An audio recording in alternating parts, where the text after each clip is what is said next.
Damn, bro, you got eaten by the hotel from The Shining. It created Australia for you. That's crazy. It's wild.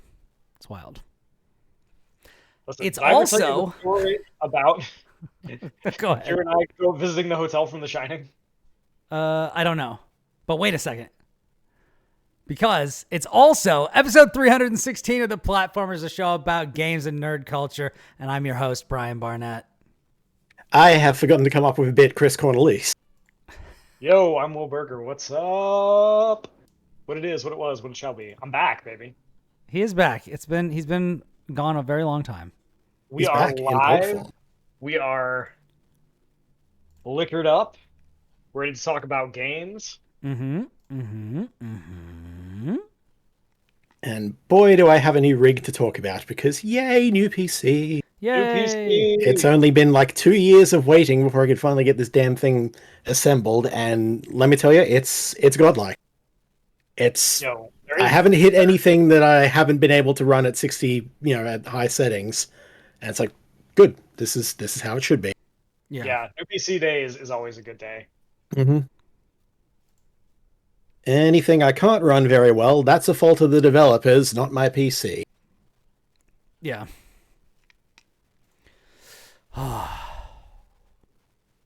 Although surprisingly, the most intense thing I ran is modded Morrowind. Go figure. Because old games don't handle that and get very CPU intensive. Well, and Bellatra, don't forget. I need to ask you a specific question. Yes, that's true. Chris. Brian, we have a mail in, apparently.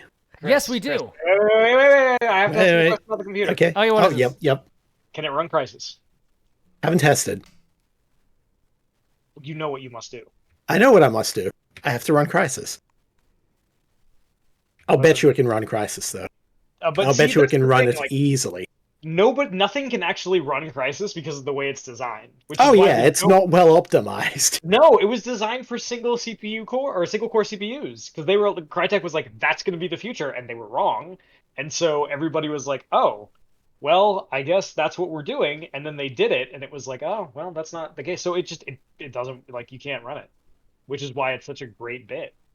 No one can run Crysis. But I'd love to see you try. It will melt your CPU. Please don't turn it on Ultra. It will actually melt your parts. Well, it'll melt one of them. I've got enough cores to spare.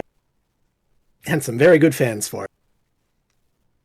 Listen, I want you to do it, and I want you to stream it, and I just want to see how bad it chugs. Anyway, we have mail. We do have mail. Yes, we do.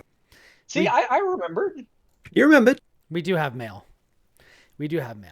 Afternoon, Brian. So this is from Code Smoke on Twitter. Afternoon, Brian. I've been listening through the past couple weeks' shows, and I'm still curious what Chris had to say about the current state of WoW. He was cut off after his internet died 2 weeks ago, and it didn't come up in last week's episode, so I figured I'd request that it get brought up again. They did drop a release date trailer for the next expansion in that Xbox showcase last weekend. So there you go. Yeah, it's, I want to say August, which... much like Dragonflight before it, I saw that and like, wow, really? That soon? I figured there'd be at least another month or two pushed back, so... But no, they usually are pretty good about that, and Dragonflight released better than I expected, so... we'll see. But what I had to say at the time was mostly... I'd been playing the WoW Remix mode that they just released, which is not... it's not like a WoW Classic thing or anything like that. But they went... and they took Mr. Pandaria... and they're like, cool, here's an alternate mode where you get stupid powerful, it's all streamlined, you can level up characters to it really quickly. Go play Mr. Pandaria, because we're probably not going to do a classic for it for at least a while. Have fun, break the system, get cool shit. And it was fucking great. I love it. What an expansion. Mist is probably my favorite expansion on par with like Wrath of the Lich King. It is massively underrated. It is my second favorite expansion behind Burning Crusade. Nice.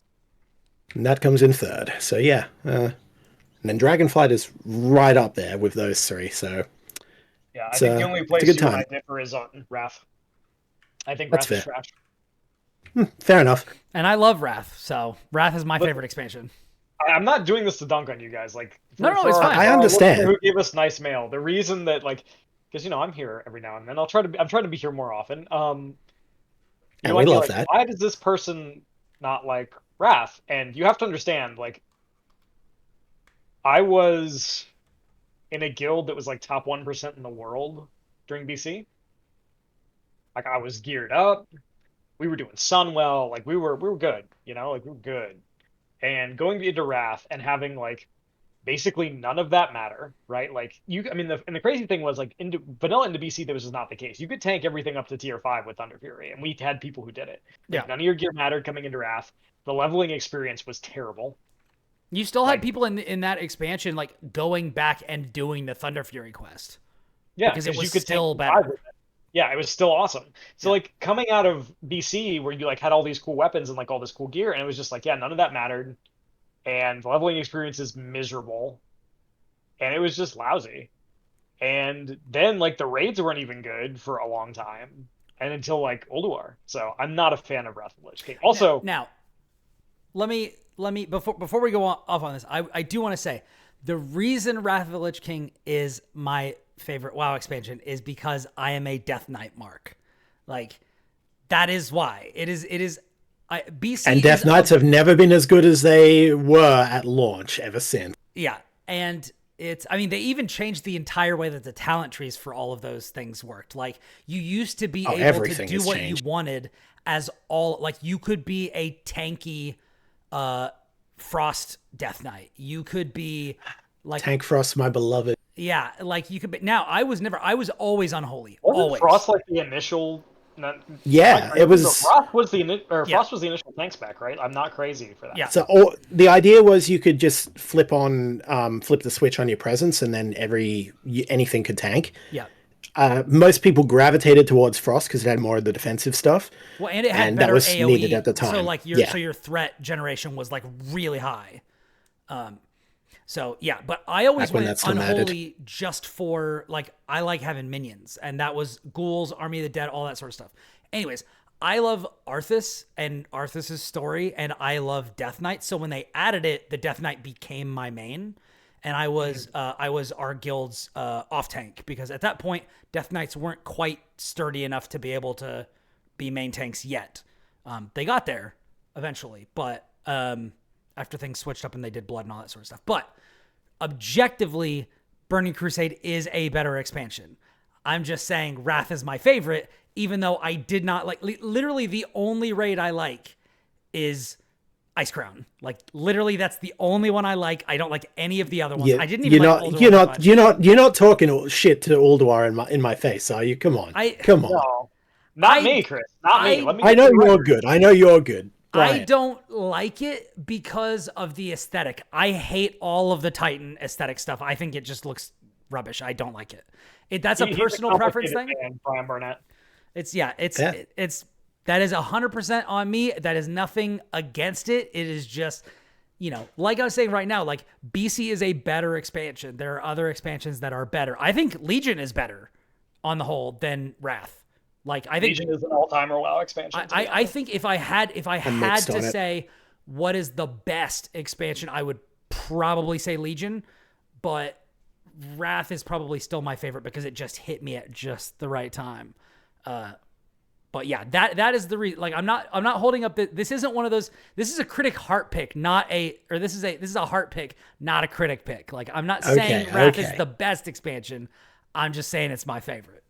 That's fine. So I just want to clarify that. I can understand where both of you are coming from on this, and I found a pretty good sweet spot in the middle between the two of you for that, because I see where, as an expansion of BC, it wasn't ideal, because that was kind of the point where they made each expansion almost like a standalone in terms of like progression and such, whereas Burning Crusade flowed off, vanilla much more convincingly, even though you could just jump ahead in a lot of ways. But as you say, certain aspects of that still held up and were still important. And yeah, there's also like the very kind of messed up like withholding thing that happened, where it was like, okay, going from vanilla, it's like, okay, it takes forever to get your mount, and once you get it, it's great.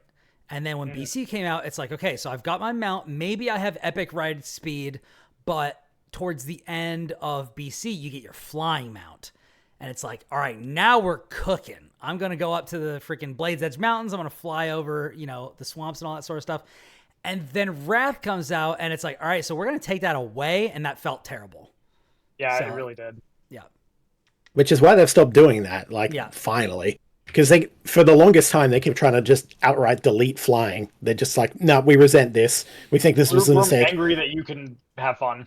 Yeah, Well, and it's and it's also like, they no, were that. like, But you designed content for it previously. Yeah. Do that again. Don't punish us for your past hubris. Yeah, Build with it. people tend to forget this, but like especially in BC, like there was so much design around flying. Like if you wanted to raid Yeah. not Sunwell, Tivis Keep, you had to have flying, yeah. Yeah. or you had to have a friend who was willing to like summon you because you didn't Yeah. have flying. You lazy The, bum. that Get the warlock taxi. Yeah. that was Yeah. part of my responsibilities because I was a warlock. Was like, all right, I gotta get the green cookies ready for everybody, and then I gotta get all the pores up here. I was a mage. Lockrocks so my and Hellevator. responsibility was food. Yeah. Arcane intellect, baby. Yeah, And I was also the mage tank in Gruul's. Nice. I did that as a warlock, which was weird I miss BC because we didn't have a mage all the time.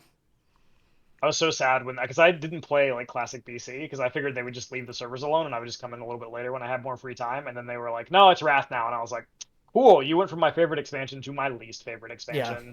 Yeah, the fact that they keep advancing that, especially all the way up to Cataclysm, is an odd decision to me. I feel like they should have all of them. I get that it's difficult in terms of like server structure, but it's like leave servers up which are just like progression servers for this.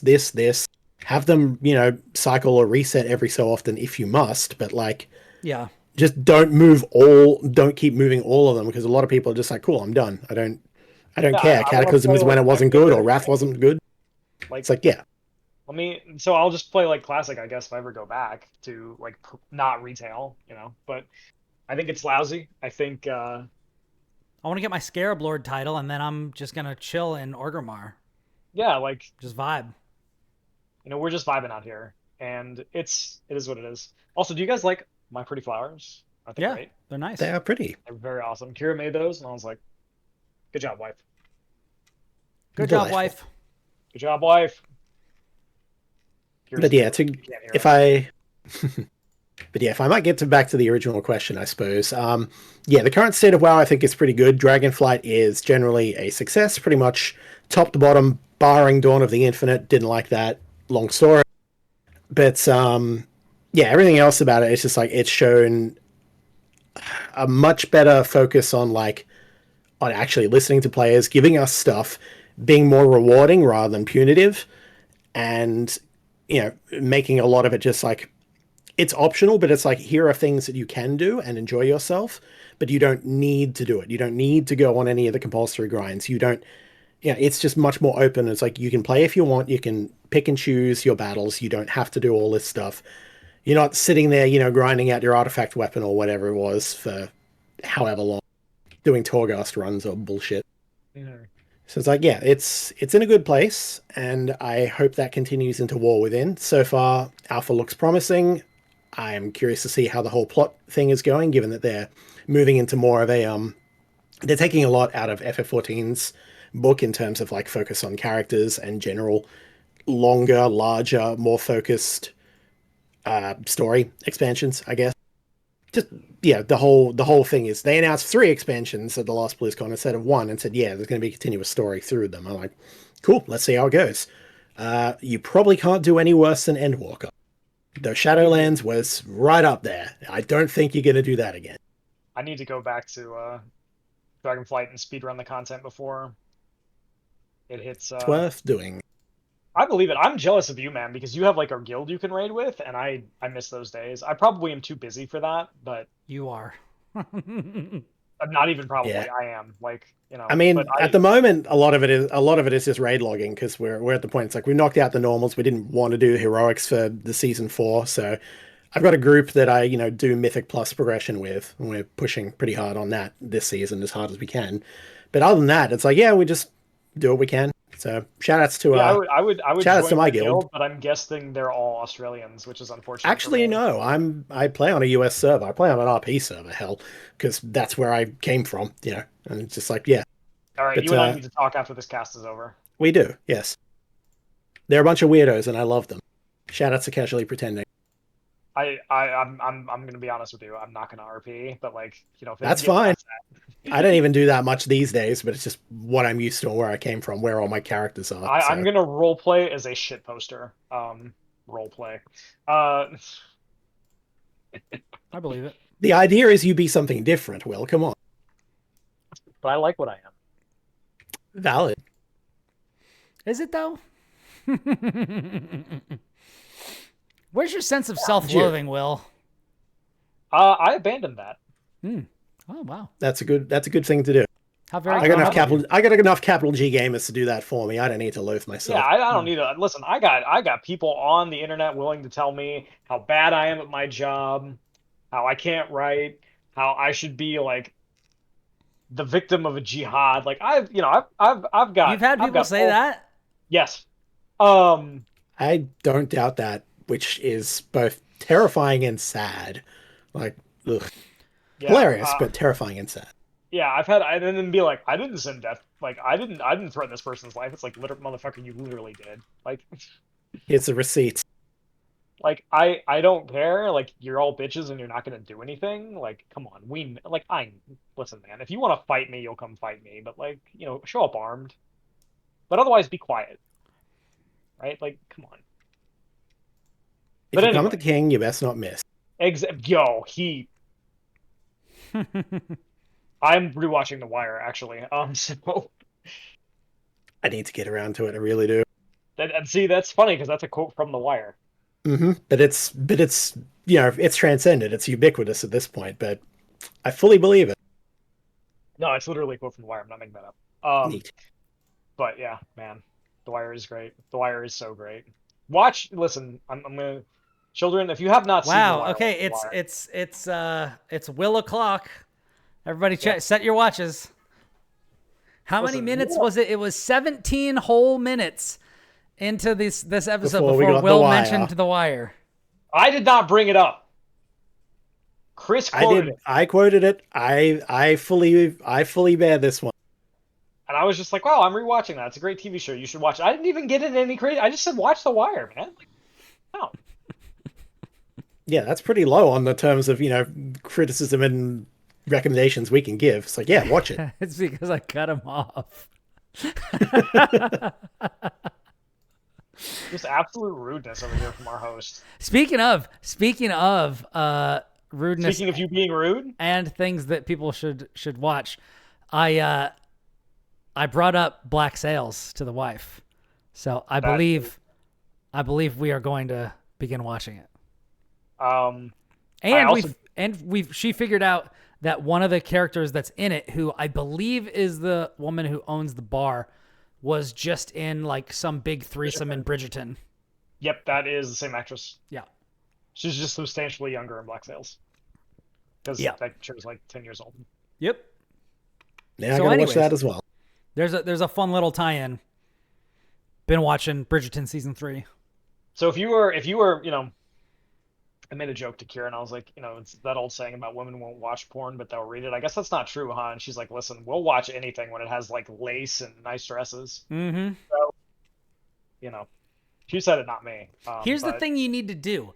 You need to give them you have to disguise it. That's what you have to do. Like, it can't be overt. I mean, it can be overt, but it has to be like under the guise of plausible deniability of, oh, it's a period piece. Oh, like the fashion's What really you're saying interesting. is porn has to have plot. Yes. That's what you're saying. Yes. how am I going to pay for this pizza? Yeah, exactly. Maybe don't order fucking pizza then. Fuck. Somebody has to lay pipe, and they might as well have gone to a plumbing trade school. All right, that's all. Really I'm saying. glad I was not taking a drink before you said that. Would I have gotten a spit take? There's a very good chance. Oh, damn it. Okay, that would have been 2. That would have been 2. Yeah, I know you did it to Lucas, and Yeah. With a Beowulf reference, no less. listen, Beowulf rules, so I'm happy for you. Yeah. Anyway, what else are we going to talk about aside from WoW being cool? And WoW is Wire cool. being good, Yeah. and Wow, being cool again. What a world we live in. right? Like, listen, time is a flat circle. And I think it lines up with the every other WoW expansion is bad post Burning Crusade, right? So like or like post Wrath, right? Like you can argue either one. I think Cataclysm's actually a decent expansion. So it's like Cataclysm is mixed again. so like Cataclysm bad, right? Let's just assume Yeah. Cataclysm bad. Then what was after Cataclysm? Mr. Pandaria, which is good. It's good. Great. Warlord's bad, right? Lord's bad. And then what? Legion. Legion. Good. Legion extremely Battle for good, Azeroth. And then Battle for Azeroth followed that, which wasn't very good. No. Though it did have real. I will say, especially on the Alliance side, the questing zones in that fucking we're good. immaculate. Yeah. It's just the extra stuff afterwards that kind of there's just nothing else. Yeah. Like there's 3 raids the whole expansion. It's just it's unfortunate. Well, that's just how they do it now, unfortunately. Yeah. And then what was after BFA? Shadowlands. Then that's where the whole thing breaks. Yeah. Now that the meme no longer works, Shadowlands real bad. And then Shadowlands Dragonflight. literally awful. Dragonflight good. Dragonflight is the redemption. Actually, you know what? Hold on. Wait a second. Battle for Azeroth, then technically WoW Classic. Then we can save it. We can save it. Yes, WoW Classic good. So the meme continues. Then The meme is Shadowlands. alive. Then But that means Dragonflight. War Within's going to be bad. But I want it to be good. Listen, It they can looks always break good. the cycle. I'm just telling you, the meme has been accurate thus far. Yeah. And yeah. honestly, if you On a if you- technicality. if you look at it that way, That's like kind of correct, Chris. compared to Burning Crusade, vanilla is kind of meh. No, we start the meme post. You start with the expansions, though. Yeah. Okay. Vanilla is amazing. Vanilla has so much. I dumb liked it a shit. lot. I'm a big fan love- of like ZG and all that sort of shit. I love that you could like go get mounts for certain classes. I love that it didn't like hold your fucking hand. I love that there was an actual economy and not everybody was fucking, The game was hard. buff it. Yeah, the It game was hard. It was slow. It was an adventure. It was an adventure. Like you could run around and find really cool shit. Like before MMOs became theme parks, like, and Burning Crusade was a lot of this way too. Like before it became like go here, ride the roller coaster. Like there was some cool shit there. And then Bro, Chris, Strathhome was fucking like if you were not careful, Strathhome or Scholomance or Upper and Lower Blackrock Spire, those shits That shit were would like roll you. were tough if you were not careful. Listen, you were. There is a good chance that you were gonna go into UD Strat and get cooked. Yeah. But- You don't have a strategy for Dracasath? Good fucking luck. Mm-hmm. Chris, can we pour one out? Like, I know you'll appreciate this, right? For like the late '90s, early 2000s MMOs, before like when everyone was doing all kinds of crazy shit, when you had like the UO like crazy expansions, when you had like Star Wars Galaxies, man, like City of Heroes, Matrix Online, when that genre was like legitimately interesting and not just the same 2 games. Yeah. Crazy. Yeah. Pour one out. I had friends who were big It's a into City shame. of Heroes and City City of of Heroes Villains. rules. To I this think they day, just got they're official still. servers back, or like the fan servers got permission to run from the. So they did. There's a long, interesting, really wild arc in how the private servers went, because apparently, like people were like, yeah, they've been trying to get private servers up for a while or whatever, and then it turned out no, they've been running for years in secret and had just been really elite and closed off about it. And there was this massive shitstorm about it, but then when the news came out, then it just kind of went open, and then from there it had a resurgence, and then eventually, the licensing holders or whatever at least gave the tacit permission to continue, which can and will change at any moment, because I think it's NCSoft and fuck NCSoft, but for the moment they've been allowed to continue because it's not like they're going to do anything with it, right? Yeah, but it is neat that like City of Heroes is a game that you can go play. Mm-hmm. Like that game was really cool. Anyway, Yeah, I would love for. Yeah, I would love for maybe one of these days I'll go looking for like a private server for Star Wars Galaxies and dive into that, because I was always curious about Galaxy's pre-combat update. Yeah, everyone says like they did the combat update and it just tanked ruined it. the game. Ruined the game. Genuinely, like you've never seen a game die so fast because the developers made a bad decision. I don't even want to call it a dumb decision. I just think it was I don't think they understood like what the appeal of the game was. That's a shame. Which is unfortunate. But man, we used to be a proper industry. We used to be a proper country. Like I think about it sometimes and I get really sad. That's how it all goes. At the end of the day, it's like this isn't sustainable in terms of, corporate interests, and they're the only ones who are willing to put in the development, and they're only doing it because they're chasing after the titan that is WoW. Yeah, And and when it proved that they couldn't do it and wouldn't do it, and it was no longer cost effective, now we don't get new MMOs. We get MMO adjacent stuff. We get stuff from Asia designed for phones primarily. That's about it. yeah, And then you have just the old ones are still just trucking along because there's no new space here.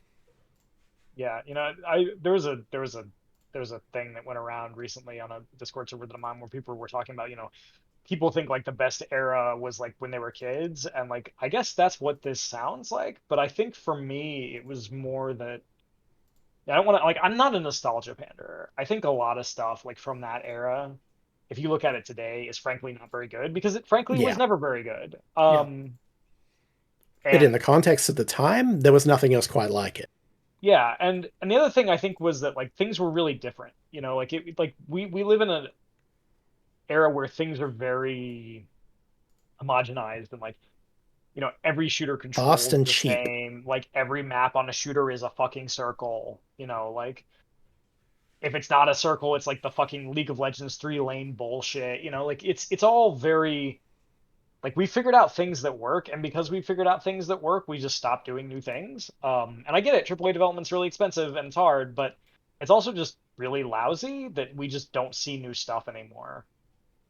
Hmm. Yeah, but And at least not from that space. But again, like, yeah, the indie space is killing it.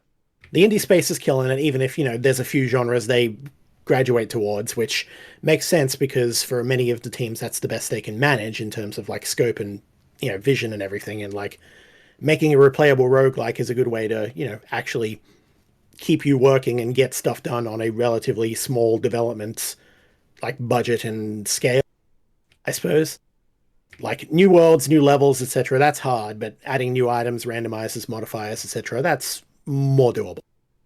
Yeah, But I think I'm gonna be really curious to see what happens with that space once like the people who are obsessed with Super Metroid get a little bit older and like the new generation starts to come up, which is gonna happen in the next few years, right? And it's starting to happen now. Like it's people who grew up with the PlayStation 1, we're seeing that aesthetic and like those kind of games. Like because everybody wants to make the games that they really loved, and I'm sorry to say to the Super Metroid crowd, but you're getting old. Have you had your colonoscopy this year?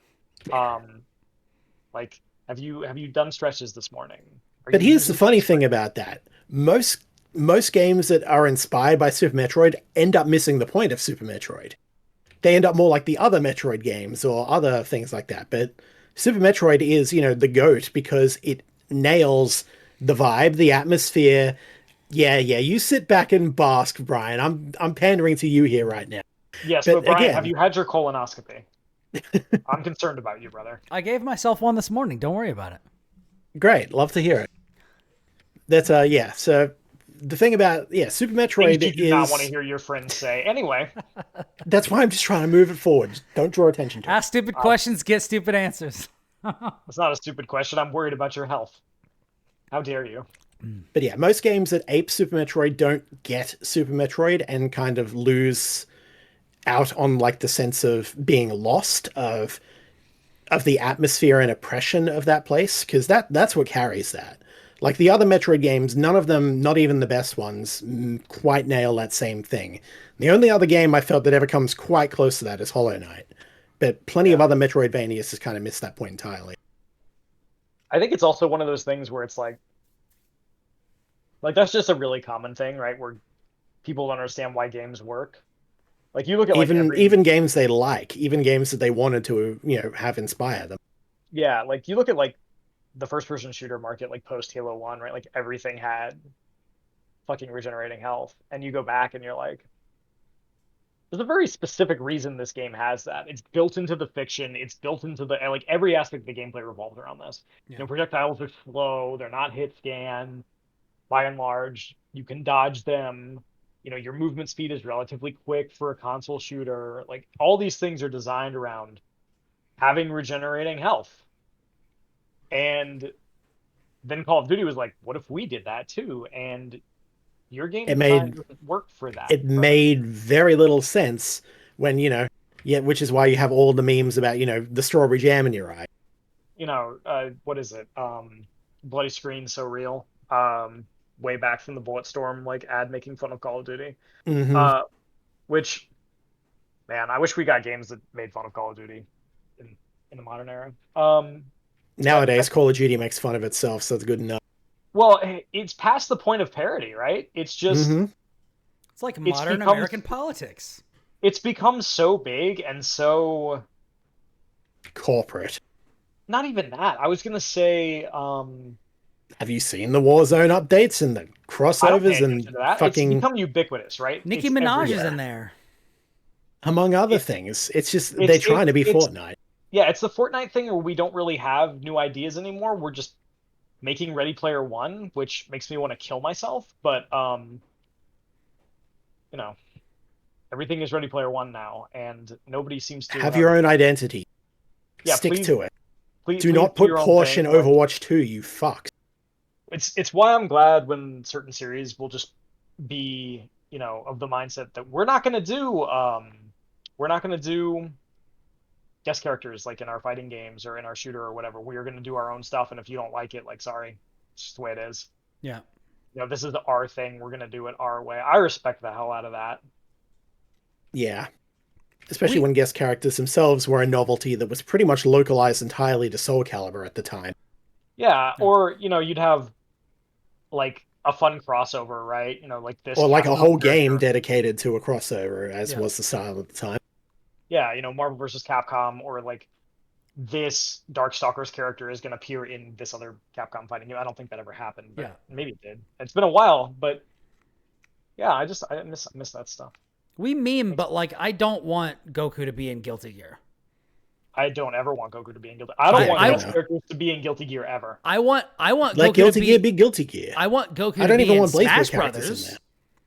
That's fair. But Yeah, that's and the design of Smash is a Smash different Bros. thing. Yeah. I don't have a problem with But that. I that's don't what have I'm a saying. problem. Like that's where that belongs. You know what I mean? Yeah, I Yeah, don't have a problem and with that's a celebration of multiverses it. or Yeah. anything like that, right? A series that is built on being like a celebration of several really well-known and beloved IPs, but I don't want that in Guilty Gear. Like, I'm a little weirded out that we're doing it for Street Fighter. Yeah. Me too. I I think it's weird. I am over the moon that they are putting Terry Bogard into Street Fighter because he's cooler than every Street Fighter character in existence. But Damn right. I'm also a little bit sad that we're getting Terry Bogard in Street Fighter because at some point it cheapens Street Fighter, Yeah. and that makes me sad. Although Akuma is canon in Tekken, and now Yeah, but they did Terry's that cool. and They now actually like, Terry and Mai are canon in Street Fighter. So what does that mean? If they are have the canon? mechanics I of mean, I guess they, but like Akuma appears in Tekken 7's story. Yeah. And the thing He about is- Akuma in Tekken 7 is that he plays like Akuma in a different game. They managed to blur the lines really well and give them their own identity. I don't Yeah. want Terry Bogard in Street Fighter to play like a Street Fighter character. I want him to play like the SNK character despite the Street Fighter. Yeah, And that would be much more suitable to my taste, I think. I agree, and I think the issue for me is not that in Terry's case specifically, or in like Akuma's case, like they wrote him into the story. It became like a major part of the story that Akuma is in the game. It's not like, oh, look at the fun DLC character. Like, no, he's actually in the plot. He has a major role in Tekken 7's plot, and like goes into the backstory of what makes Tekken, which is cool. Like, it feels that they put a lot of work into it. Which you should. And you should. Put the does it creative make up for us backbone into never it. getting Tekken Cross Street Fighter? I don't know, Harada-san, but Akuma's cool. Akuma is We cool. like him in Tekken 7. He's my Street Fighter main now. I switched. He's a I'm, cool I'm not character. I'm not a Luke guy anymore. I'm a Akuma guy. I'm so happy You that are no longer on the train to Memphis. I'm so happy that you no longer play somebody who works for a private military corporation. I cannot Yeah. express how glad I am for you. It's true. Yeah, It's true. no longer a PMC. Now you're just somebody who is actually just, evil man. I want to But- be in the room where they designed Luke, and someone just sat there very seriously and said, "What should he do for a job? What if he was in the military? How about if he worked for BlackRock Yeah, what if he worked for Blackwater?" And or Blackwater? you know that there was BlackRock is someone a in the WoW room thing. who was like, "This is a terrible Well, no, idea." there's also a company around, like a construction company that Okay, does like yes, weird there stuff is. around here called BlackRock, but they have like weird commercials that are like borderline, like some weird like Illuminati shit where I'm just like, you guys. I think that is like, quietly approaching Megacorp status, but like, fuck it, I don't know. Anyways, yes, but Blackwater is what I meant. Yes. Yeah. So yeah, I don't know. I'm hoping It's a weird decision. It's like, did they not want to have overlap with Guile? Is it like, we can't have another military guy from the States? Make him different. make him different. Because we got Guile and protects we the got sky. Nash. Luke commits war crimes. Yeah. The thing I don't But like he plays about video Luke, games, so he's fine. the thing I don't like about Luke is I have to worry about where he was on January 6th, first of all. And secondly, I have to be concerned about the war crimes he's committed. You don't. If he showed up to January 6th, he would have shown up like the people from Always Sunny would have shown up, where they like accidentally caused it, but because they were trying to do something else. I don't know if I'm willing to grant that character that level of grace. I'm just saying, if he booked a ticket to Israel, I wouldn't be surprised. Yeah, I feel like be real. Let's be real, Will. Luke was too busy making out with Jamie to have shown up on January 6th. We love the LGBT representation in Street Fighter. Something for the guys and the girls. Yeah. And then Terry comes in and is like, "Hey, can we make this a 3-way?" Listen, I would. He would ask them if they are okay. That's a handsome man. But do you prefer him hat and ponytail or not? It's hard because I like the hat and the ponytail. It is hard, isn't it, Will? I could go to a place you wouldn't like. Anyway, I like the hat and the ponytail. It's the classic look, very attractive. But Garo era Terry has the bomber jacket, and the bomber jacket is cool as hell. The bomber jacket is real cool. Yeah. Terry has never not been a well-dressed man out of the town, so it's true. As for me, my tastes are very simple. I'm like, oh, cool, hanging out with the boys, and then Mai shows up, and I'm like, finally, my time has come. My time. The time has come, and so has Brian. Indeed. Hey. Anyways.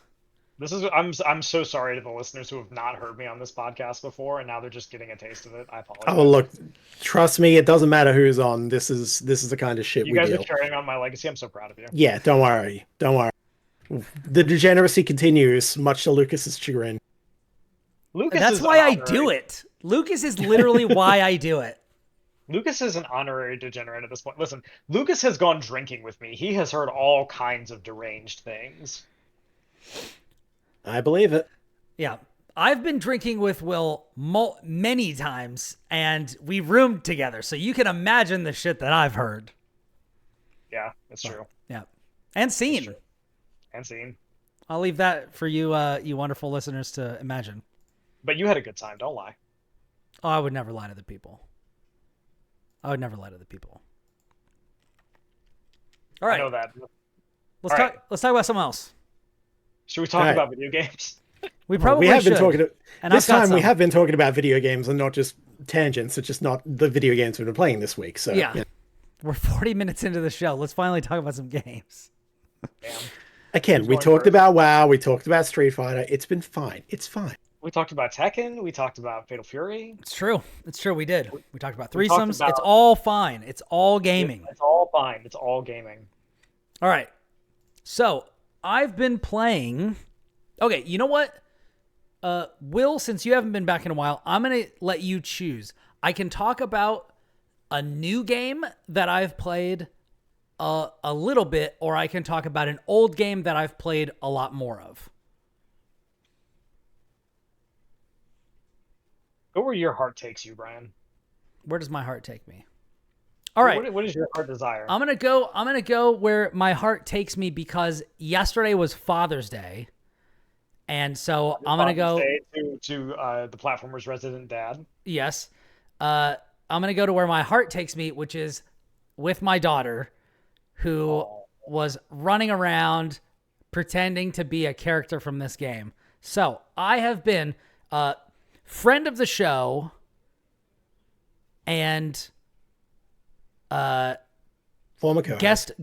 former Guest co-host guest host of the Platformers podcast, Cam Hawkins, as seen on Kind of Funny and IGN and Spawn on Me and all the other great And episode things. 300 of this podcast, I gave him the year episode, which you should go and listen to next.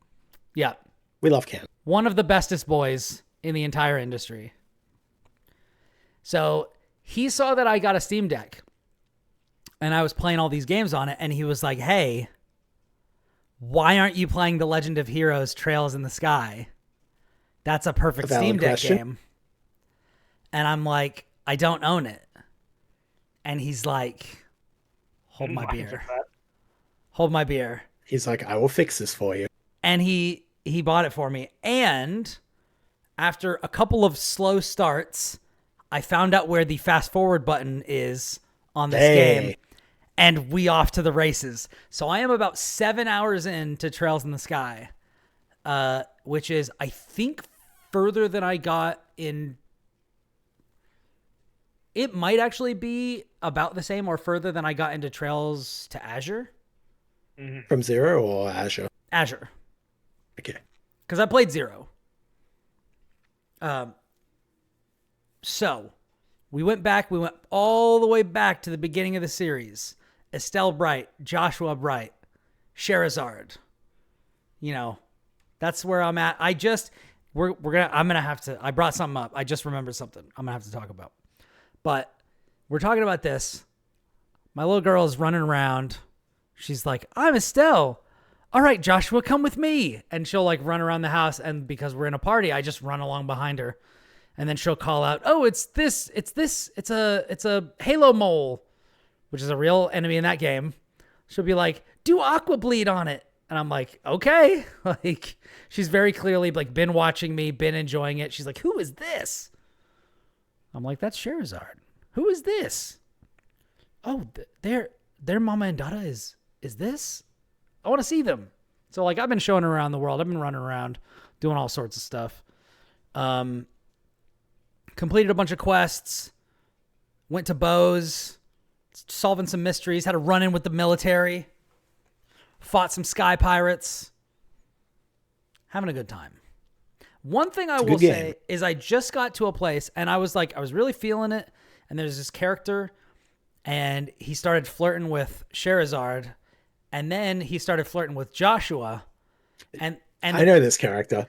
And the people, I was going to ask if you'd met him yet. Yes. So yeah, he is in my party right now. But one thing that I was not expecting, although I probably should have expected it because I think this game came out in like 2004 or something, is like the characters mock him for flirting with guys. And I'm like, I don't like this. I don't like that. I don't like this. I don't even think... Yeah, it's been a while since I played, and it's not... I don't even think it's necessarily mocking him for that, but just the fact that he is thirsty as fuck and goes for anyone. But, yeah. I would hope that's the implication, but, like, yeah. That is not the impression that I got, but I did only just... It's been a while. I only just met him, like for, 10 or 15 minutes of game. And he comes on real strong. He does. First person he hits on is the person I would hit on, absolutely. Which is Sherazard. Like, why wouldn't you? You must. Good choice. And then Joshua second. And it's like, okay, he's not my type, but that's great. Like, he's cool. And then the characters, like, they kind of get a little icky. And I'm like, I don't like that. But other than that, I've been having a good time with it. Battles are good. I can't figure out a way to get the high speed mode to toggle. It seems like I have to hold the right trigger the entire time, which I don't love. And in Trails from Zero, if there's a toggle or not. In Trails from Zero, there is a toggle. In fact, I think there's like ×2 and ×4 or something speed. So I don't know if there's a way to do this. I read something where people were like, oh, go into the input menu. And like, I've looked everywhere and I don't see anything like that. So I don't know how to do it, but otherwise I just have to like hold on the right trigger, which is like really annoying. But basically, yeah. Hopefully you can figure it out, but yeah, I can't remember. It's been a while. I've been doing that in battles and that's made it way better. It has made this way more fun to play. And yeah, I've been really enjoying it. It's been a lot of fun. I'm having Yeah, I love all the JRPGs, but they really need a fast forward option in Please, most re-releases. The first time I ever had an experience with that was the PS4 port of FF7, where they're like, all right, you can do instant, like unlimited limit breaks. You can do like, I think they had like invincibility or something. They have like the full-on cheat modes in addition to just going faster. It's like you click the left and right sticks and it gave you like ultimate turbo mode. Like you just have infinite limit break or whatever. And then there's also like a speed up mode and there's also like a bunch of other stuff. Yeah, I think the Switch port had that same functionality. Probably the same port. I think there was also another button where, maybe you couldn't make yourself invincible, but there was some combination of buttons that you could press that would just heal everyone to full on everything. So it would just be like, and I'm like, dude, do that. Every time you add a game back in, give me save states, give me those type of like console style, like console menu style, like dev cheats, like give me speed up mode, give me all that shit. Give me CRT filters, like just do it. Do it up. Especially if it's something we're re-experiencing for like story and such. Yeah. Like, because that's the main reason I'd be playing that kind of stuff is like, I want to re-experience the story ahead of like, remake or whatever, which is what I got the Switch version for. Yeah. And, so it's just good that they have that functionality. And I don't remember if, obviously I wasn't there for it at the time, but if like the PC version of Trails in the Sky added that, or if it was just part of the functionality, I don't know. But like pretty much every Trails game now has like a fast forward or a skip option, and more power to it, because these animations and such are cool. I just don't want to watch them literally hundreds of times before the game is over. And I've also I've been playing it for long enough where like the aesthetics don't really wear on me anymore. I am kind of like able to kind of squint my eyes a little bit and be like, I'm back on the PS1 or whatever. You know what I mean? Which is a good It helps feeling. that they have the character portraits, I feel, so you can kind of visualize it a little bit better, even if they're represented in the chibi. Yeah. Yeah. I dig it. It's a good game. Great series. I need to go through all of it again, as I always do. So yeah. One day I'll be caught up with Trails of the Sky and Legend of Heroes in general. Yeah. It's good stuff. So I recommend it. It's fun. I second the recommendation. All right. Do you want to go next, or do you want me to knock out my other thing first? Knock out your other thing while you're on a roll. All right. So let's see. Boop, boop, so that was the older game that you played a lot of. So what's the newer game that you played a little bit?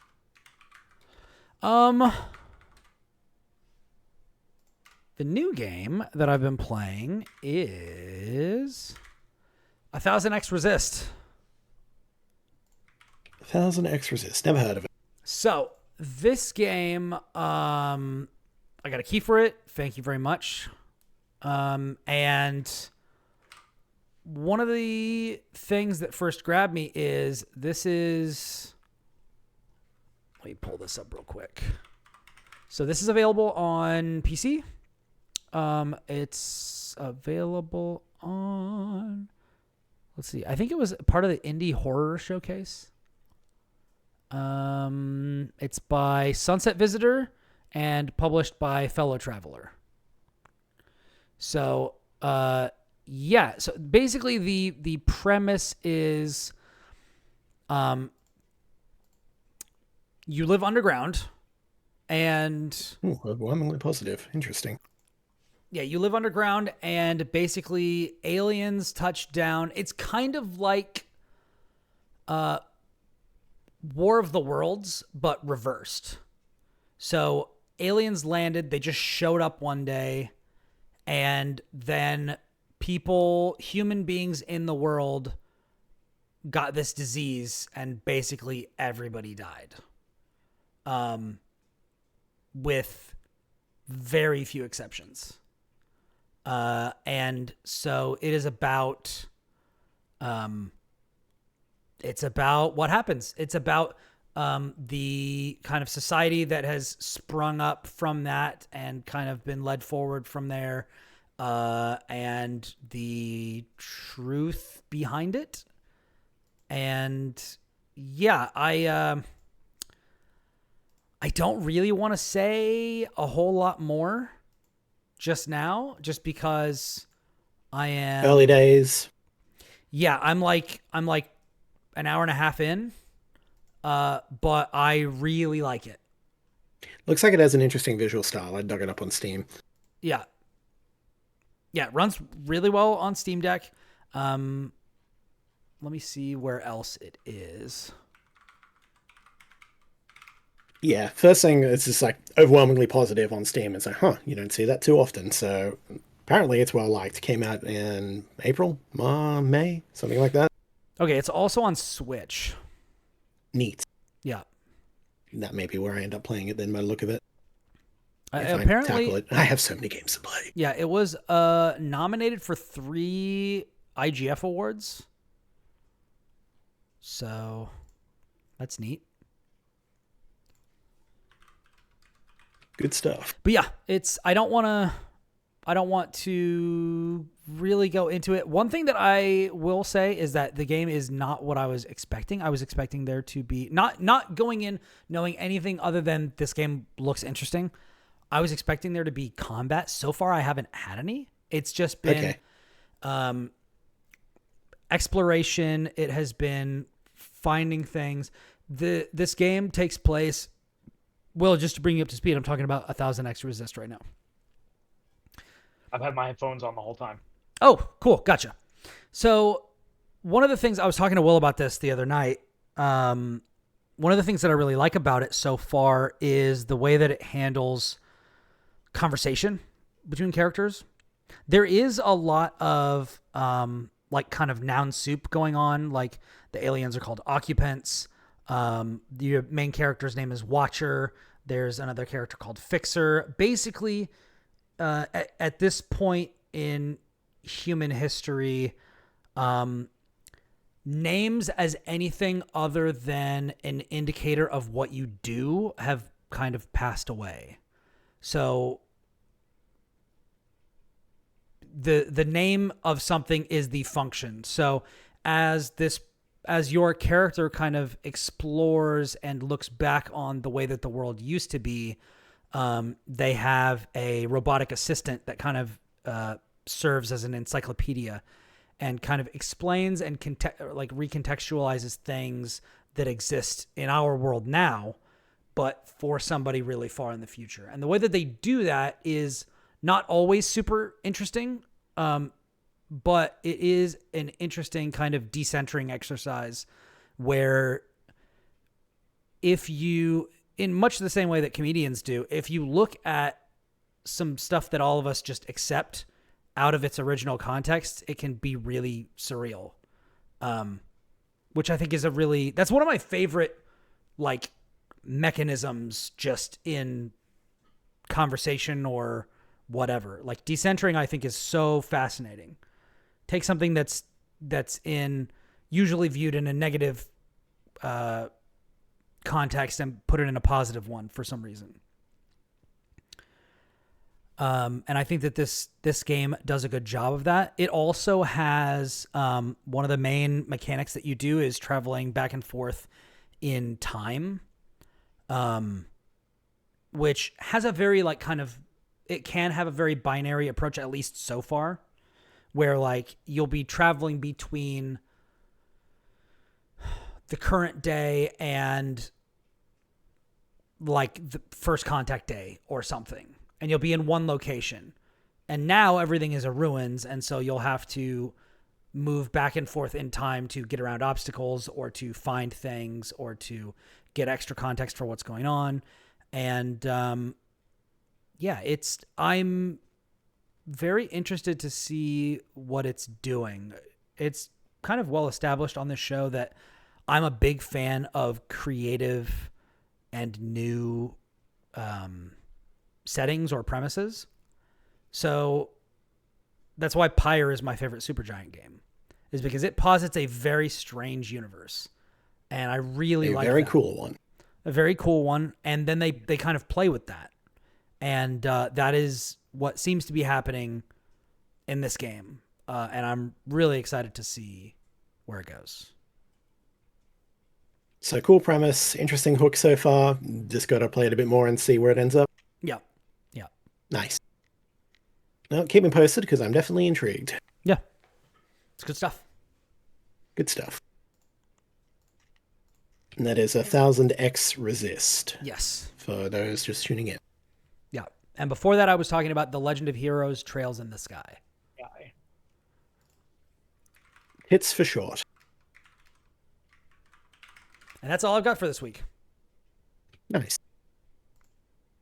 Will, you got anything? I've got stuff as well, but we can figure Yeah. out how we want to go. So one of the things that I've been working on recently is a couple things. First, I've been helping out from the IGN First for the Altars, and I got to play the demo for that game that released during the Steam Next Fest, and I really liked it. I thought it was really cool. So if you And don't that know one what the seemed to pop Altars off a is, bit. yeah, it is a survival game from the team that made this War of Mine, 11-bit Studios.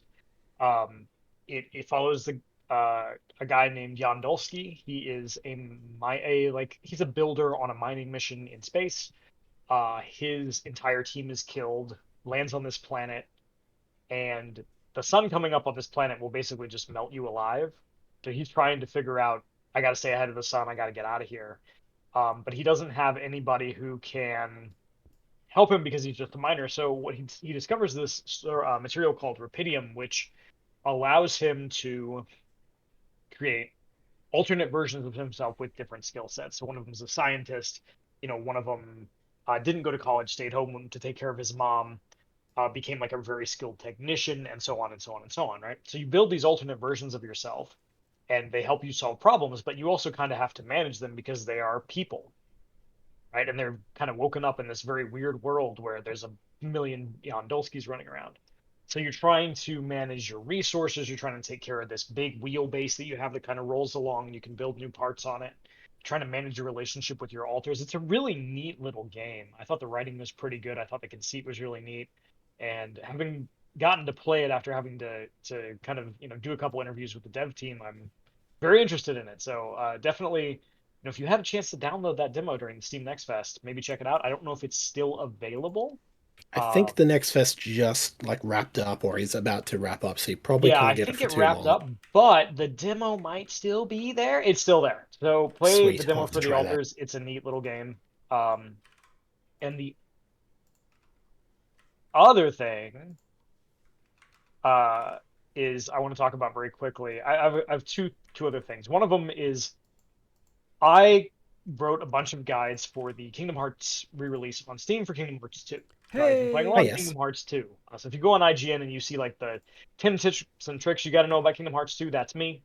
Um, Great game. and yeah, I was actually surprised about how much I really like Kingdom Hearts 2. As an It's the adult, best for a reason, even yeah, now. it's the I knew it was the best one, but I was like, listen, I've been That's a low bar that comparatively. listen, it's this you have load bearing games, right? Yeah. Like when you play at a formative age. I think I was 14 when Kingdom Hearts 2 came out. Yeah. I'm very hesitant to go back to some of the load bearing games because sometimes, you know, it's They don't better to always just hold up. yeah. Then Well, again, most of the games I've gone back to have held up in their own way, so yeah, I usually find that I like some aspect of them, but with Kingdom Hearts 2, I was like, I like this because it's a cool action game. And I went back to it. It's still a cool action game, very neat. Yeah. Um, some of the worlds are kind of like great value Walt Disney film at certain points, like the Lion King one is really goofy. But it's a fun game. So if you are considering Kingdom Hearts on Steam, now that it has released on Steam, and you're like, I can only pick one, which one is the best one? Dear listener, dear viewer, I'm here to tell you it is Kingdom Hearts 2. Um, And I that second is that. worth playing even if you don't follow the entire series. And Yeah. in yeah, fact, you're you probably can better literally off get to not the following the entire you series. can get to the end of 2 and stop. Yeah. If you just pretend like the last 30 seconds of that game don't happen, it's pretty satisfying. Yeah. Which is what I like to do. I like to pretend like the last minute of Supernatural season 5 didn't happen, and that's just the end of the show. Perfect. Perfect Instead, it TV show. continued for how goddamn long? Yeah, Yeah. like 15 seasons, I think. Or watch Arrested Development and stop after the first season. Yeah, or I actually can't think of very many TV shows that I have to do this with. Maybe watch Friday Night Lights but skip season 2. which you should just watch Friday Night Lights. But Yeah. so that, and the last thing, I played another Steam demo. I've been talking to the developer a little bit on Twitter. Um, Dark and Deep. And I've played only a little bit of it, so I can't say anything definitive yet. I do want to talk to the developer a little bit more and then go into a little bit more in depth on our next cast. The horror game, but the vibes, man. I've only played, The like I said, vibes. maybe like 20 minutes of the demo, but the vibes are immaculate. The writing seems really strong. It's creepy in a good way. Horror games for me have to be something that uh deal with what Sigmund Freud referred to as the uncanny, the feeling that something is just a little bit off and therefore deeply unnerving. And Mhm. Dark and Deep so far, from based on what I've played, has done that. So I'm excited to go back to it. I'm excited to finish up that demo, and maybe next week gives you guys an update on that. And then I owe It's the other. a couple It's other developers, some coverage on a couple other codes. So, but that's been me. I don't want to, waste our time here, but I will say, play the Altars demo, look into Dark and Deep if you like horror games, and if you're gonna play Kingdom Hearts, and someone put a gun to your head, said you can only play one, you Kingdom must Hearts play 2. two. You must play You 2. must play Kingdom Second, Hearts 2. second place is probably Birth by Sleep, followed by That Chain seems of to be the Memories. consensus, yeah. But Yeah, I think that's probably. Yeah. 1, 2, Chain of Memories, Birth by Sleep, skip the rest. yeah, 3 is a profound disappointment. That might be the most disappointed I've ever been from a sequel. But should I be surprised? I don't know. I don't know if I haven't played it. I watched Kira play it, and she was upset the whole time. It's awful. So listen, I think They did the think thing it's that Dragon Ball Super does to Goku. They made Sora the dumbest motherfucker that ever lived. I mean, he was And always the kind of combat dumb. is not that good. Yeah, and the combat is a step down from two's combat, which is unfortunate. It's several steps down from 2. Yeah. Well, yeah, two is like, if we were making a tier list of like the all-time action games, Kingdom Hearts 2 2 would not deserves a be place, yeah. in S tier, right? It probably wouldn't be in A tier, but there's a good argument for that game in B tier of like I would put it very in good A. action. I'd put it in I A. would not. At the very least, you With could the forms? you could talk. There is a discussion to be had about where you would place it, as opposed to many of the others where you just like get that shit out of it. Yeah, there's at least a discussion for Kingdom Hearts 2, right? Like, but I feel like you've got your Holy Trinity games, right? You've got like Ninja Gaiden Black, you have Choose Your Devil May Cry at this point, Yeah. 3, 4, 5. All picks are welcome. The original Bayonetta, stuff like that, and then you've got games that are just a little bit below that. Maybe the Devil May Cry you don't pick. Yeah, Ninja stuff Gaiden like 2. Astral Chain, DMC. 14101, stuff like that. Yeah, Other yeah, Platinum yeah, games, yeah. basically. I don't know if I would do DMC, but you've got your tier below that, and I would argue that Kingdom Hearts is not mechanically deep enough to be in the tier below that, but it's still quite good. Yeah. So I would, the thing about Kingdom Hearts is that the bones, like, it's not the most ripped dude on the stage, but the bones are so fucking strong. You know what I mean? It's Kingdom Hearts 2 is wiry, right? It's strong. It's not like super fucking buff. It's wiry though. Live. Yeah. Anyways. Yeah, so that's Fair. me. That's what I've been up to. Aside from hosting the Fighting Game Weekly, we had our biggest tournament ever on Sunday. Hell yeah. Nice. We had 11 people enter between Strive and Tekken. So Very if nice. you ever want to see some upper mid-level fighting game play from people who are quite good in the industry, check out Golden Weeklies on YouTube. Yeah, so it's been a busy period, but we move, and I've got a couple other things coming in the near future for you guys to look out for, but I'm not gonna share them just yet. Aside from Life Bar, I'm in the new issue of Life Bar, talking about Spec Ops: The Line. Hell yeah. 3,000 plus words. 5 people in the world will read it, but You gave me a preview of that, and I'm like, hell yeah, this is cooking. I need to read the full thing. Yeah, if you're one of those 5 people, I deeply appreciate you. Please tell me if you like it on Twitter. Good stuff. That's me. I got to ask, Will, I know we talked about this a while back, but did you ever get around to actually playing Pacific Drive yet? Nope, it's still sitting on there. It is one of my next project games. I owe developers a couple of pieces of That's code fair. before I do that, but I am very excited about it. Yeah. I think, Yeah, I've been playing it here and there. Not much this week because, yeah, still just getting my new computer and such set up, and it wasn't like priority. But I really want to dig into it more, and I think it's great. And so I was curious. Yeah, you and I are gonna have to, one of these days have like a Pacific Drive Hell yeah, love fest on the cast. hell yeah. Nice. Well, as for me this week, I got my new PC, and therefore I spent an inordinate amount of time downloading fucking everything and figuring out, okay, what can I do to stress test this? And so there's been a number of games. There's also been games which were just not stressful at all, like Balatro. Played some Hades 2, but the thing I've been playing most at the moment is actually Elden Ring. Yes. So I started that from scratch because Get over I'm the just Earth like, tree coming, baby. exactly. It's like I'm not going to be ready by the time the expansion comes out. I don't really want to pick up my old character because I, left off like years ago and just never quite finished. So it's like, yeah, just trying out, trying to figure that out and play through it. I will say it didn't quite grab me as much on the replay at first because like a lot of the aspects of discovery and such I've already done. So it's like I know where things are. I know some. So a little bit of it was lost, and then it just became kind of rote. But part of the problem I think was weapon choice or lack of anything cool. And I just decided because I was going. My ultimate intention is to get the what's it called? The Bolt of Grandsax, I think, the lightning spear from Landell. Yeah. I want to do that. I want to go for that. And so I was just like, cool, I'll play like Spear and Shield until then. And it was dull. It's a very defensive play style. It's all right, but it's like, I don't know. Wasn't really doing it for me. I'm like, I gotta change this up. So I swapped to Twin Blade and said, no, fuck Shield. I'm just gonna dodge. I'm gonna play this like Bloodborne. I'm gonna go hard. And it has been so much more fun. And then it's like, yeah, here we go. Here we go. So I'm back on. So still very early days. I, did the whole trick of, get a bleed weapon, go to Grail's Barrow, kill the massive dragon there to get a head start on like Yep. early stats and such so I can actually equip the weapons I want. And it's like, cool. Now I will fuck around and fill out the map and go for it. You will fuck around and everyone else will find out. Yeah, Yes, goddamn sir. right they will. So yeah, that's been fun. And especially different running it on a PC that can keep it at 60 because,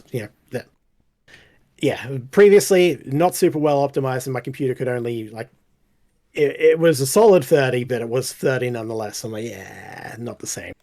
Here it's like, no, this thing is powerful enough. Like Elden Ring cannot touch it, and it's glorious. It's so good. It's really just It a really fantastic does game. add to the experience. Yep. Yeah, I installed yeah. Elden Ring on my Steam Deck, and I'm ready. I'm ready. Now, you actually have no doubt a character and everything ready to just go. Because me, Level, I probably won't be able. 350 something. Yeah, I won't be able to start Shadow of the Erdtree for a while, even if I like gun it from here on out. So it's like, whatever. I won't be there on boots on the ground day one, but I will probably be there in time. So yeah, if you need any assistance and you're playing on PC, hit me up because I can help. I'm on PC. Confirm that Brian knows what he's doing. I believe it. I will possibly hit you up if I get stuck or just want to fuck around. I have the Platinum Trophy in Elden Ring. I believe it. So There's a man with too much time on his hands. I almost have the Platinum twice, so. There's a man with too much time on his hands. Doubly so. I mean, I worked Too on the much guide, time so on I my worked on the hands. guide, the IGN guide for Elden Ring on PlayStation, and then when the time came to get it on PC, I was like, hell yeah, bro. Let's do it. Do it again. Because then I was able to play seamless co-op with your boy Will. Mm-hmm. And we had a real fun time. Hey, what about that hill, bud? You want to come over here and check this out? Check this thing out. Here, come up here. That was cool, but also fuck you. Oh, man. Yeah, that was awesome. God, that game is great. It's a good time. I have a lot of it. I have a character that I have called, I think I just called him like Uno or something, or Ichi. And I was going to see, can I do a soul level 1 run of Elden Ring like I did of Dark Souls 3? And I don't know, man. Elden Ring is so hard. It's doable. I know people have done it, but like, whoa, you got to be perfect. Yeah. or just It's exploit completely the correct. system. Yeah. So I may see You would if there's simply some guess sorts of correctly. like interesting runs that I could do of that. But yeah, could be fun. Could be Could fun. be. But anyways, yeah. But failing that, there is a DLC dropping later this week, so that should be interesting. And speaking of, I have installed Armored Core 6, and I need to run that on the new PC as well, and I just haven't got around to it yet. I'm very keen to do so because that really struggled to run on my old one compared to Elden Ring, so I want to play more of that game because that game fucking rule. But yes, what else have I been playing this week? So the big thing I've been playing at the moment, in terms of like brand new games or whatever, is I picked up on the Switch the updated version of Shin Megami Tensei 5. I get the feeling Lucas would have been here to talk about that, but he's not. So Yep. yeah. But that game also rules, but not as consistently and as well as things like Elden Ring or Armored Core, but it is very good. So let's see. So I played the original when it released and liked it then as well. Not the absolute best SMT game, that is still Nocturne 3, but 5 does a pretty good attempt, and yeah, it's weak in places and gets, much better as you go along, but the battle system is really good as far as like JRPGs and party building and such go. It's like top class. And I just really enjoyed exploring that, fucked up, bombed out, super post-apocalypse world of just, this absolutely fucking weird demon-infested Tokyo that they always do, and it's really cool. I really I vibe with SMT much more than they do like the Persona series. It just something about the really grungy, dark, relatively hopeless, and really like in-depth kind of exploration of like the mythologies and everything that they touch on is, I feel, better than Persona, at least more interesting than Persona, even if not executed to the same shine and certainly not the same budget. Like, right, comparing SMT5 and Persona 5 is like, I can see which one was the love child of Atlas, right? Yeah. Like, it's ridiculous. But yeah, so the updated expansion thing is called Vengeance, that came out this week. And there's two parts to it. One is that it has the original game fully intact with all the previous DLC with additions. So extra little side quests, little things to find and explore, new demons added to the mix, and a few ways the exploration and such has been changed to make it a little more streamlined, a little because that game gets very maze-like, but now it's like once you've made it through a certain path, you'll unlock a rail, which allows you to grind back to just grind on this rail back to like a save point, or just back to a more hub area. So it just makes getting back and forth a lot easier once you've done it once. And like, that is very much appreciated. Awesome. And yes, I'm playing through that as opposed to the new stuff, which is completely new, separate, alternate path. Mainly because when I played it through the original time, I got like the neutral ending, but not the true neutral ending, because there is like a secret ending, which is like the true one. And that required beating a super boss that I wasn't really focused on sitting down and beating at the time. So I am intending to actually go through, get the proper ending on this new version, which is a little easier now because of a few streamline adjustments. Plus, I know the system's better. And then I will probably go through the expanded thing and see how that shakes out compared to the rest. So not a hell of a lot of new stuff on the SMT5 front for me just yet, but what is there is a good improvement of the base. And if you haven't checked out Shin Megami Tensei 5 previously, I recommend it. It is... A lot of people kind of slept on it, I feel. But that's just SMT in general, I guess. Yeah, it is kind of a slept-on series. Persona gets all the love. It's true. Mm-hmm. Ever since Persona 3, it just, that was the turning point for the series. And then SMT itself, just got kind of left in the dust. Which is a real shame, because I think the mainline numbered stuff is always, not always, but usually the more interesting aspects of the Persona and the various spin-offs. They're done best, almost interestingly, here in the core numbered game. 4 was a bit shaky though. But again, like 3 is an all-timer. Like I love Shin Megami Tensei 3 Nocturne. That is, again, as we love to say, the vibes are immaculate in that game, and it is just the most interesting exploration of that concept. And it's dark, it's grungy, it's fascinating. It makes you, dig into a bunch of flawed ideologies and, analyze them and critique them and go, yeah, these are fucked, or I will support this, or, figuring out this is a complete fuck up of a world, but it is the chrysalis for what will be born next.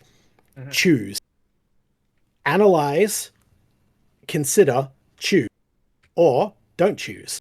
Reject all of them. Make your own path. Go back to the status quo if you must, or just burn it all down and say, whole system's fucked. We're coming for you, God. That's SMT3, and I fucking love it. That's on some FromSoft vibes as well. Oh, 100%. Yeah. Do you I reject your Age of Flame. Yeah. Yeah, I reject your Age of Flame. It must end. The Age of Dark. Anyways. It may not be good, but it is something new. Yes. Man. That's the takeaway from that series. Would you, if you were speaking to people who have been brought into kind of the greater Atlas and now Sega family through the Persona games, where would you point them for SMT? Would it be 3? So 3 or 5, I feel, if not the best, then the most accessible, because 1 and 2 are old and haven't been properly ported to English. Fan translations do exist. Check those out; they're good. But yeah, so 4 is good, but very flawed. Like it had a lot of problems that I don't really vibe with as much, and their expansion, like SMT4 Apocalypse, I feel was better, but had a lot of. It kind of leaned into the personification in a lot of ways, and I didn't click with that so much. But yeah, so if I had to pick just one, like the absolute best is 3 Nocturne. So I'd probably recommend that. But 5 is a pretty good starting point as well, and it's slightly more approachable in terms of like mechanics, because 3 is punishing. There is like casual modes and easy modes and such available for it, but a lot of the design is old and cheap, and you can just die instantly and Have you go, been? well, fuck. Have you fought Matador today? Yeah.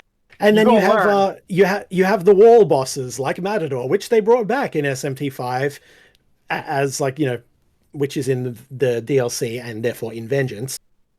It's like, yeah, you're gonna learn today. We hope you learn, yeah, exploit weaknesses and cover your asses so they can't exploit yours, because they can, and they will, and by a sword and capote, you're gonna be fucking wrecked. Mm-hmm. Yeah. But yeah, so Matador will kick your ass, Hellbiker will kick your ass, all sorts of bosses in that game will kick your ass, but boy, does it feel satisfying when you kick their ass. Nothing quite like it. I felt so satisfied when I beat the True Demon ending of Nocturne. It's a great game. Nice. So I think I'd recommend that slightly over 5, but 5 is definitely more approachable nowadays. But 3 at least has been ported and everything. It's not a great port, but it's functional to most systems, including Switch. Okay. That was going to be my next question. Okay. Gotcha. I think they're also on PC. I don't know. I played the remaster on Switch, but I also had the original PS2 one. I played it back in the day. But yeah, so in short, play 3. Second pick is 5. 5 is good. It's the story takes a bit to get going. Like it can be very dry in the early days, and it's more just a case of you kind of need to look at this fucked up world and go, what happened here? I want to dig into it. And in a lot of ways, I think it's slightly improved by playing 3, because for a long time, like through the first area of SMT5, the whole time I was looking at it and hints and things and going, is this a secret sequel directly to 3? Like, did the events of 3 happen and where either in the leftovers or some other aspect? Because a lot of pieces line up. And while I don't believe that is the case, it was interesting enough to make me go, and propel me through some of the weaker parts until it got its own story and prospects moving. When it does, it's really good, but it takes a while. But yeah, keen to dig into that more, try the new path, and do all that. Interesting. SMT good, yo. Alrighty. Cool. Yeah, I think that's about it for me. Obviously, I've been dabbling in a bunch of stuff for, CPU testing purposes, like running Stellaris on like massive galaxy and just seeing how hard I can push that. But nothing really to write home about aside from those, I think. Nice. All right.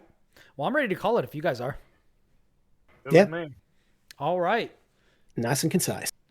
Thank you so much for joining us for episode 316 of the Platformers. If you want to give us feedback, you can hit us up on Twitter or in the chat here at twitch.tv. We will answer your mail, as we have proven. Mm-hmm. Yeah.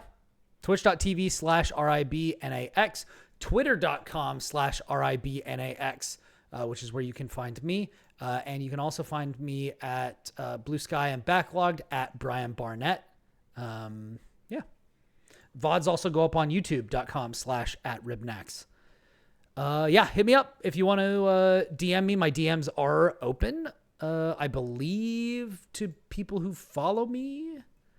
So if you want to talk about the show, if you want to say something that you want one of our hosts to dig into, or that you're getting into that you want to kind of see what we think about, we love getting messages from you guys and digging into stuff. So that's where you can find us. Leave us a good review because we don't advertise. Word of mouth is the only way we have to grow. And Chris, where can people find you? I am Chris Cornelise. You can find me on most things on the internet, either as that or as Delphir, Delfeir. I play most games as that. So if you see me around, say hi. My website is versusthebacklog.com, vsthebacklog.com, one word. Still not a lot going on there, but there will be.